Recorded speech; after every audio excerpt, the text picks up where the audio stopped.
विधानसभेच्या निवडणुकीच्या अपूर्व यशाच्या नंतर राष्ट्रवादी काँग्रेस पक्षाचा 10 जूनचा वर्धापन दिन सोहळा म्हणून पुण्याच्या बालेवाडीच्या ऐतिहासिक परिसरामध्ये साजरा करण्याचं राष्ट्रवादी काँग्रेस पक्षाच्या आमच्या सर्वच राष्ट्रीय अध्यक्ष नामदार अजितदादा, कार्याध्यक्ष पंकजभाई, प्रदेशाध्यक्ष नाथन मी, छगनराव भुजबळ, हसन मुश्रीफ, धनंजय मुंडे, दिलीपराव वळसे आणि आम्ही सर्व सहकार्याने ठरवलं. कारण मुंबईमध्ये यावर्षी 2 आम्ही कार्यक्रम केले, मराठी भाषा गौरव दिन आणि महाराष्ट्राचा 65वा वर्धापन दिन. त्यामुळे पुण्याला हे कार्यक्रम करायचं आम्ही ठरवलं. वर्धापन दिन साजरा करत असतानाच, सोहळा साजरा करत असतानाच महाराष्ट्राच्या कानाकोपऱ्यात आज विधानसभेच्या निवडणुकीच्या नंतर प्रचंडपैकीचं उत्साहाचं वातावरण पक्षामध्ये निर्माण झालेलं आहे. जनतेमध्ये आहेस म्हणून तर आम्हाला 2 क्रमांकांचा स्ट्राईक रेट देत 59 जागा आम्ही घड्याळ्याच्या चिन्हावरती लढलो आणि 41 जागांच्यावरती घवघवी यश राष्ट्रवादी काँग्रेस पक्षाला विधानसभेमध्ये त्या ठिकाणी मिळालं. खरं आहे की आगामी स्थानिक स्वराज्य संस्थांच्या निवडणुका सर्वोच्च न्यायालयाने दिलेल्या निर्देशानुसार हे ऑक्टोबर महिन्यामध्ये किंवा 4 महिन्याच्या कालावधीमध्ये राज्य सरकारला पूर्ण करायचे आहे. अशा वेळेला एक टप्पा विधानसभेचा आम्ही यशस्वीपणाने जिंकला. स्थानिक स्वराज्य संस्थांच्या निवडणुका आहेतच, पण प्रत्येक पक्षाच्या राजकीय जीवनामध्ये वर्धापन दिन हा कार्यकर्त्यांच्यासाठी, पदाधिकाऱ्यांच्यासाठी, पक्षाच्या नेतृत्वासाठी महत्त्वपूर्ण ठरतच असतो. कारण पुढच्या वर्षामध्ये आम्ही नेमकं काय करायचं आहे याचं एक उद्दिष्ट नजरेसमोर राहतंच. पाठीमागचं सिंहावलोकन आपण करत असतोच. गेल्या 2 वर्षातही आम्ही सिंहावलोकन करतच आहोत आणि 99 सालापासूनचं सुद्धा सिंहावलोकन करत आगामी येणाऱ्या या संबंध वर्षामध्ये 25-26 या कॅलेंडर इयरमध्ये आपण म्हणू शकतो किंवा आर्थिक वर्षामध्ये म्हणू शकतो, हे सगळं एक उद्दिष्ट, नवी आव्हानं, राजकीय आव्हानं, कार्यकर्त्यांच्या पक्षाकडून असलेल्या अपेक्षा, पक्ष नेतृत्वाकडून कार्यकर्त्यांच्या असलेल्या अपेक्षा, याहीपेक्षा महाराष्ट्रातल्या 13 कोटी जनतेच्या पक्षाकडूनच्या ज्या अपेक्षा आहेत, अजितदादांच्या नेतृत्वावरती शिक्कामोर्तब राज्यातल्या जनतेने केलं. अशा वेळेला नेतृत्वाच्या बद्दलच्या अपेक्षा जनतेच्या मनामध्ये असतात आणि वर्धापन दिनाचा हा यावर्षीचा ऐतिहासिक सोहळा हा पुढच्या वर्षामध्ये नेमकं पक्ष राज्यभरामध्ये संघटनेच्या माध्यमातून काय करू इच्छित आहे. त्याचबरोबर आज आम्ही महायुतीच्या सरकारमध्ये आहोत. देवेंद्रजी मुख्यमंत्री आहेत, एकनाथराव उपमुख्यमंत्री आहेत, अजितदादासुद्धा आहेत. 3 पक्षाचं सरकार आहे. पण प्रत्येक राजकीय पक्षाचा एक अजेंडा किंवा आपण जसं जाहीरनामा, हा आम्ही एक सामूहिक जाहीरनामासुद्धा महाराष्ट्राच्या विधानसभेमध्ये महायुतीचा आपल्यासमोर ठेवला होताच. पण भारतीय जनता पक्ष असेल, शिवसेना असेल, राष्ट्रवादी काँग्रेस पक्ष असेल, आम्ही आपापला जाहीरनामा हा जनतेच्या समोर त्यावेळेला ठेवला होता. स्वाभाविकपणाने पक्षाची विचारधारा आणि पक्षाचा कार्यक्रम याची सुद्धा एक आव्हानं समोर असतात. त्या दृष्टिकोनातून सुद्धा हे आगामी येणारा हा वर्धापन दिन सोहळा हा पक्षाच्या कार्यकर्त्यांना एक नवा आत्मविश्वास देणारा नक्कीच त्या ठिकाणी ठरेल. पक्षाचे सर्वच वरिष्ठ नेते मंडळी, मी एकटाच लोकसभा सदस्य, राज्यसभा सदस्य, माजी खासदार, विधानसभा सदस्य, विधान परिषद सदस्य, माजी आमदार, दोन्ही सभागृहाचे, पक्षाचे उमेदवार, पक्षाचे जिल्ह्याचे सर्व अध्यक्ष, पक्षाचे प्रदेशवरील पदाधिकारी, पक्षाचे फ्रंटल ऑर्गनायझेशनचे सर्व सन्माननीय प्रमुख, हे सगळेच या कार्यक्रमाच्या निमित्ताने उपस्थित राहणार आहे. संख्येपेक्षा कार्यकर्ता जो महत्त्वाचा आहे, जो आज त्या तालुक्यामध्ये किंवा बूथन्याय त्या ठिकाणी पक्ष चालवत असतो, त्या प्रमुख कार्यकर्त्याची उपस्थिती ही त्या दिवशी आम्हाला सर्वांनाच अभिप्रेत त्या ठिकाणी आहे. म्हणून आम्ही विभागवारसुद्धा समन्वयक नेमले, त्या विभागाची जबाबदारी समन्वयकांनी दिली. प्रदेश पातळीवरून त्या समन्वयकाची सुद्धा एक पदाधिकारी आम्ही जोडलेला आहे आणि इथली सगळी जबाबदारी पुणे शहर, पुणे ग्रामीण आणि पिंपरी चिंचवड शहर या प्रमुख शहरांतील अध्यक्ष, पदाधिकारी यांच्यावरती सुद्धा आम्ही सोपवलेली आहे. आणि मला विश्वास आहे की 10 तारखेचा हा आमचा वर्धापन दिन सोहळा नेत्रदीपक वातावरणामध्ये त्या ठिकाणी पार पडेल. पुढील वर्षाचं उद्दिष्ट नजरेसमोर ठेवत नव्या आव्हानाला सामोरं जाण्याचं बळ घेऊन कार्यकर्ता त्या दिवशी जाईल असा विश्वास या निमित्ताने मी व्यक्त करतो. आपल्या सर्वांना सुद्धा प्रदेशाध्यक्ष म्हणून विनंती करतो की 10 तारखेला आपल्याला इतर काही कामं आहे त्याची मला माहिती आहे, पण तरी 3 वर्षाची वेळ काढून आपण त्यावेळेला उपस्थित राहावं अशी प्रदेशाध्यक्ष या नात्याने आपल्याला विनंती करतो. राज्यामध्ये महायुती म्हणून आता आम्ही सत्तेवरती प्रचंड बहुमताने जनतेने बसवलेलं आहे. महायुती म्हणून आम्ही निवडणुकीला समोर नक्की जाऊ. पण मी वारंवार म्हटलं, आजही आपल्यामार्फत म्हणतो की राज्यामध्ये मुख्यमंत्री, दोन्ही उपमुख्यमंत्री नेतृत्व आहे. त्याचबरोबर ती 3 पक्षाची एक समन्वय समिती आहे, ज्याच्यामध्ये बावनकुळे प्रदेशाध्यक्ष आहेत, मी स्वतः प्रदेशाध्यक्ष म्हणून आहे, शंभूराज देसाई आहेत, हसन मुश्रीफ आहेत, रवींद्र चव्हाण आहेत, उदय सामंत आहेत. आम्ही ह्या सगळ्या स्थानिक स्वराज्य संस्थांच्या निवडणुकीमध्ये उदाहरणार्थ महापालिका, तर महापालिका निहाय आम्हाला चर्चा करावी लागेल. मुंबई महापालिका आहे, पुणे आहे, पिंपरी चिंचवड आहे, संभाजीनगर आहे, नागपूर आहे. त्यामुळे त्या महापालिका निहाय आम्ही चर्चा करू. जिल्हा परिषदेमध्ये सुद्धा जिल्हा परिषद निहाय चर्चा करावं लागेल. नगरपालिकेमध्ये सुद्धा तशाच पैकी चर्चा त्या ठिकाणी करावं लागेल. आणि वेगवेगळ्या ठिकाणी वेगवेगळी राजकीय परिस्थिती त्या ठिकाणी आहे आणि ती राजकीय परिस्थिती लक्षामध्ये घेऊन महायुतीच्या ऐक्याला तडा जाणार नाही, पण निवडणुकीला सामोरं जाताना कशापर्यंत जायचं त्याचा विचार आम्ही नक्की त्यावेळेला करू. यापूर्वीसुद्धा ज्या वेळेला आघाडीची सरकार आपण पाहिली, या राज्यामध्ये पहिल्यांदा आघाडीचं सरकार आलं 95ला, काँग्रेसचं तर सरकार, त्यावेळेला शिवसेना भाजप होती, त्यावेळेला सुद्धा अनेक ठिकाणी स्वतंत्रपणे निवडणुका लढल्या गेल्या. 99 ते 2014पर्यंत काँग्रेस, राष्ट्रवादी काँग्रेस पक्ष आणि काही मित्रपक्षांचं सरकार त्या ठिकाणी होतं, लोकशाही आघाडीचं सरकार आपण म्हणतो. त्यावेळेला सुद्धा स्वतंत्रपणे निवडणुका लढल्या गेल्या. तदनंतर 14 ते 19 भाजप आणि शिवसेनेचं सरकार होतं, त्याही निवडणुका वेगळ्या लढल्या गेल्या. 19 ते 24 निवडणुका झाल्या नाहीत. त्याच्यामुळे वेगवेगळी सरकार आली. सुरुवातीला महाविकास आलं, मग युती आणि नंतर महायुती. पण निवडणुकीला सामोरं गेलो फक्त लोकसभा विधानसभेला. पण आपण प्रश्न विचारला तो अत्यंत योग्य आहे आणि त्याच्यामुळे त्या परिस्थितीचा आढावा घेऊन आम्ही निर्णय घेऊ. पण निर्णय घेत असताना ऐक्याला तडा जाणार नाही, एकसंघपणाने आम्ही आहोत हे महाराष्ट्रातल्या जनतेसमोर ठेवण्याचा आमचा प्रयत्न राहील. एक असं आहे की हा पण हायपोथेटिकल उत्तर देतो की महाविकास आघाडीसुद्धा एकत्रित असं दिसत नाही. म्हणजे आता विशेष अधिवेशन बोलवण्यावरनं सुद्धा दिसत नाही. राज्यामध्ये सुद्धा वेगवेगळे प्रश्न ज्या वेळेला मांडले जातात त्यावेळेला सुद्धा खूप विसंगती दिसते. हा पण हायपोथेटिकल आहे, कदाचित एकत्र असू शकतील, तसे आम्ही एकत्रितच आहोत.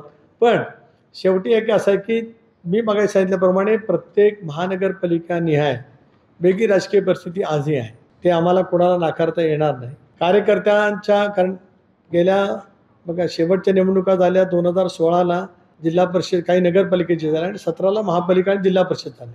8 वर्ष निवडणुका नाहीत. निवडणुका म्हणजे 17 वर्ष, 5 वर्ष कारकीर्द होती पण 8 वर्ष नाही. स्वाभाविकपणाने तरुण कार्यकर्ते आहेत, भगिनी आहेत, वर्ग असा असतो की ज्याला निवडणुकीची अपेक्षा असते. तर याचा सगळा सारासार विचार करून आम्ही निर्णय करू. त्यावेळेला वर्धापन दिनाच्या निमित्ताने व्यापक याच्यामध्ये चर्चा कधीच होत नसते. एक राष्ट्रवादी काँग्रेस पक्ष म्हणून मला विचाराल तर मी 2-3दा मुंबईला पत्रकार परिषदेमध्ये स्पष्ट केलं की अशापैकी कुठली चर्चा, कुठलाही प्रस्ताव विलिनीकरणाचा किंवा इतर काय असेल तर तो राष्ट्रवादी काँग्रेस पक्षाकडे आलेलाच नाही. त्यामुळे आम्ही जे काही सामूहिक नेतृत्वाच्या माध्यमातून निर्णय करतो, आमचा एक कोर ग्रुप आहे, त्याच्यामध्ये या विषयावरती चर्चाच नाही. त्याच्यामुळे कुठे टप्प्यामध्ये कुठे दिसत नाही. मी हेही म्हटलं की आताही पुन्हा अधोरेखित करतो की राष्ट्रवादी काँग्रेस पक्षाने भारतीय जनता पक्षाबरोबर सरकारमध्ये जावं अशा अनेक वेळेला चर्चा झाल्या, ज्याच्यात माझाही सहभाग त्या चर्चेमधला महत्त्वाचा होता. 2014 असेल त्याला मी प्रदेशाध्यक्ष होतो, त्याला मी बाहेरून पाठिंबा दिला. 16ला सरकारमध्ये जाण्याची चर्चा अंतिम टप्प्यामध्ये गेली. लोकसभेच्या जागा आम्ही निश्चित केल्या, मंत्रिमंडळाची संख्या निश्चित केली. काही कारणाच्यामुळे ते झालं नाही. 19ला सुद्धा चर्चा झाली होती, 22लाही झाली होती, परंतु त्यात तिथपर्यंत पोचलो आणि नाही झाल्या. पण नंतर आम्ही दादांच्या नेतृत्वाखाली सामुदायिक निर्णय घेतला आणि गेलो. त्याच्यामुळे आपण जो म्हणताय एक बाब मी अधोरेखित करतो, वर्धापन दिनाच्या पूर्वसंध्येला आम्ही जो सामूहिक निर्णय घेतला आहे अजितदादाच्या नेतृत्वाखाली, प्रफुल्लभाईच्या नेतृत्वाखाली, इंडियामध्ये सहभागी होण्याचा, नरेंद्र मोदी साहेबांच्या नेतृत्वाखाली, अमितभाईंच्या नेतृत्वाखाली देशात आणि राज्यात आज महायुतीमध्ये आहोत, त्या आमच्या निर्णयापासून आम्ही तसोवरही बाजूला नाही. आता आम्हालाही जनतेने 5 वर्ष काम करण्याची संधी एकेचाळीस आमदार म्हणून दिलेली आहे. त्यामुळे या विचाराशी समरस असणारे पक्षाला जोडू शकतात. एक भाग मी जोडू शकता शब्द वापरला, मी विलिनीकरण शब्द नाही वापरला. पण माझ्या प्रत्येक शब्दाला प्रदेशाध्यक्ष असल्यामुळे त्याला तुम्ही लगेच ब्रेकिंग न्यूज करू शकता. म्हणून मी जे आहे ते आहे, त्याच्यामध्ये काय केली तर काही वावगा असण्याचं काही कारण नाही. त्याच्यामुळे जोडू शकतात, त्या विचाराला ज्यांना भावेल ते जोडले जातील. जसे गेल्या 6 महिन्यामध्ये अनेक सहकारी, कालसुद्धा DS आयरांचा पक्षप्रवेश झाला, परवासुद्धा अनेकांचा पक्षप्रवेश झाला, त्याआधी सांगलीचा झाला, त्याच्या अगोदर नांदेडचा झाला, माझ्या जिल्ह्यातील झाला. असे वेगवेगळ्या जिल्ह्यांचे पक्षप्रवेश होतात. पुढच्या कालावधीमध्ये सुद्धा अनेक पक्षप्रवेश संभवतात आहेत, ते नजीकच्या कालावधीमध्ये होत राहतील. एक असं आहे की आपण एक लक्षात घ्या मी राज्याचा अर्थमंत्री राहिलो आहे. तुमचं आणि माझं एक पुरोगामी राज्य आहे की ज्या राज्याने अनुसूचित जाती आणि जमातीसाठी आपल्या अर्थसंकल्पातला 10% आणि 11% हिस्सा हा दरवर्षी अर्थसंकल्पात राखीव ठेवला. गेल्या वर्षी 24-25 या आर्थिक वर्षात जेवढा नियतव्यय त्यावेळच्या अर्थमंत्री म्हणून अजितदादांनी या दोन्ही विभागासाठी ठेवला होता, त्या दोन्ही विभागाला 25-26 या आर्थिक वर्षामध्ये 3-3 हजार कोटींनी नियतव्यय वाढवलेला आहे. एक भाग ज्या अपेक्षेप्रमाणे वाढणं होतं त्याच्याहीपेक्षा अधिक वाढवलेलं आहे. दुसरा भाग असा की या मुख्यमंत्री लाडकी बहीण योजनेमध्ये सर्व घटकांतील माझ्या महिला भगिनी आहेत. स्वाभाविकपणाने अनुसूचित जाती, अनुसूचित जमाती किंवा ओबीसी या सगळ्यांच्यासाठी वेगवेगळ्या योजना आहेत की ज्या योजनेचा लाभ हा त्यांना मिळतच असतो. आपल्या राज्यामध्ये एकदा आपल्याला माहिती करता घेतो, 2 मिनटं आपली घेतो. बॅरिस्टर अंतुले मुख्यमंत्री असताना त्यांनी संजय गांधी निराधार योजना चालू केली. 100 रुपयाची pension. I am talking about 1981, 44 years past. ती योजना त्यांनी सुरू केली आणि ते संभाजीनगरला गेले. तर एक महिला उभी होती खूप प्रचंड गर्दीत. ती अंतुलेंना बघत होती, पाहत होती. अंतुलेंनी बोलवलं की काय? ती म्हणाली मला तुमचं संजय गांधी निराधार योजनेचा फायदा नाही मिळत. म्हणाल काय नाही मिळत? मला पण निजामाची पेन्शन सुरू आहे. तर निजामाची पेन्शन किती? तर ₹1 पेन्शन मिळत होती म्हणून तिला दुसऱ्या योजनेचा लाभ मिळत होता. अंतुलेन तिथूनच P G. Gavai chief secretary phone केला आणि ते रद्द केलं आणि ज्या योजनेचा लाभ अधिक असेल ती मिळेल असा निर्णय घेतला. आजही राज्यात ते चालू आहे. मी का सांगतोय तर अनुसूचित जाती, अनुसूचित जमाती याला जो नियतव्यय वाढवून दिलेला आहे तो मंत्रिमंडळाने मान्य करून, म्हणजे मुख्यमंत्री, दोन्ही उपमुख्यमंत्री आणि मंत्रिमंडळाने तो त्या विभागातला दिला आहे. त्याच्यामुळे तो वळवला पळवला. त्या दिवशी मला असं वाटतं की देवेंद्रजींचं वक्तव्य आपलं कुठेतरी पुण्यात का नाशकात आपण पाहिलं असेल. कुठला वळवला नाही आणि पळवला नाही, आहे तो आहे असं त्यांनी मुख्यमंत्री म्हणून उत्तर दिलं. आज प्रदेशाध्यक्ष म्हणून, आणि ही सगळी टीका अर्थमंत्र्यांच्या वरती येते. आणि मी सुद्धा अर्थमंत्री राहिले असल्यामुळे किंवा मी आज 25 वर्ष विधिमंडळात होतो, 10 वर्ष लोकसभेत आहे, मी मुद्दा माहिती करून घेतली की माझ्या पक्षाच्या नेत्यांच्याकडून काय नेमकं नियतव्यय करताना होतं आहे ती माहिती घेतली. तर ती मंत्रिमंडळाचा सामूहिक निर्णय, त्यामुळे तो वळवला नाही पळवला नाही, तो योग्य ठिकाणी आहे आणि तो योग्य लाभार्थ्यांना दिला जातो. ते आता मी ठरवतो आहोत. म्हणजे एक तर नक्की आहे की ध्वजावंदन होईल आणि मग भाषणं होतील आणि राष्ट्रीय अध्यक्षांच्या भाषणाने समारोप होईल. काही ठरावे असतील त्याचं नियोजन आता पुढच्या 2-3 दिवसांमध्ये आम्ही करतो. हा अजेंडा तर नक्कीच असेल, कारण ही विकृत मनोवृत्ती ही ठिसून काढलीच पाहिजे. शेवटी गुन्हेगाराला जात धर्म पक्ष नसतो, तो गुन्हेगारच आहे. परंतु काही वेळेला दुर्दैवाने आपण मगाशी नमूद केल्याप्रमाणे काही पदाधिकारी या सगळ्या घटनांच्या मध्ये एक प्रमुख त्या ठिकाणी तसं निदर्शनास नक्की त्या ठिकाणी आलं. पोलिसांनी सुद्धा दखल घेऊन त्यांच्यावरती केसेस त्या ठिकाणी नोंदलेल्या आहेत. अनेक वेळेला अलीकडच्या कालावधीमध्ये घडलेल्या घटना 2 अर्थाने मी पाहतो. एक पक्ष म्हणून मी नक्की पाहतो त्या गोष्टीकडे, कारण पक्षाचा कुठलाही कार्यकर्ता अशा विकृत मनोवृत्तीच्या आसपास असू नयेच ही दादापासून आमच्या प्रत्येकाची स्वच्छपणाची भूमिका आहे. परंतु काही वेळेला ज्या वेळेला अशा घटना निदर्शनास येतात त्यावेळेला आम्ही कारवाई करतोच. पण अपेक्षा निश्चित उद्याच्या भवितव्याच्या कालावधीमध्ये राहील की पक्षाच्या कार्यकर्त्यांनी किंवा कुठेही कळत न कळत अशा या प्रवृत्तीपासून दूर राहिलंच पाहिजे. अशापैकी विचार किंवा मांडणी अधिवेशनामध्ये असेल. तो पण आता मुद्दा तसा खूप असं वरतीच हायपोथेटिकलच आहे. येतात की नाही, कारण ते दोन्ही ठाकरे आहेत. प्रत्येकाची वैशिष्ट्ये असतात, तशी ते ठाकरे नावाचं एक वैशिष्ट्यच आहे. तेव्हा ते येतात की नाही त्या कोणतरी म्हटल्याबरोबर पांडुरंगाला माहिती, मला माहीत नाही की तो वळवला जात असताना त्या घटकातल्या लाभार्थींना दिला जातो आहे. जो नियतव्यय वाढून दिला, समजा 3,000 कोटीचा नियतव्यय अनुसूचित जातीला वाढून दिला, 2,500 कोटी रुपयाचा नियतव्यय हायपोथेटिकल बोलतो आहे, मला एक्झॅक्टली फिगर माहीत नाही, अनुसूचित जमातीला वाढून दिला, तर त्या निधीतून त्या प्रवर्गातल्या ज्या भगिनी आहेत त्यांना तो निधी जातो आहे. त्या तो वळवला नाही जात, तर त्या हेडखालीच तो निधी तिकडे जातो आहे. नाही आता कोणी कुठल्या काला कुठे राहावं किंवा काय त्याचा राष्ट्रवादीचा काय संबंध मला काय कळू शकलं नाही, कारण गेले अनेक वर्ष शेवटी पोलीस दलातल्या वेगवेगळ्या अधिकाऱ्यांच्या बदल्या ह्या वरिष्ठ पातळीवरती त्या ठिकाणी घेतात. त्यामुळे तुम्ही जे आता कसं आहे की सगळे जवळचे आहेत. आता जवळचा कुठला चुकीचा वागला तर त्याला अजितदादांच्या स्वभावाप्रमाणे कधी माफ नाही. त्यामुळे हे आरोप तथ्यहीन आहेत. पक्षाला आणि पक्ष नेतृत्वाला बदनाम करण्यासाठी जाणीवपूर्वक काही हितसंबंधी व्यक्ती करतायत, काही पक्ष करतायत, त्याची माहिती आम्हाला जरूर आहे. योग्य वेळेला त्या संदर्भामध्ये मी बोलणार. You see, Mahayuti is very strongly united. The CM and both the chief minister, along with their cabinet colleagues of every alliance party, they are strongly with each other.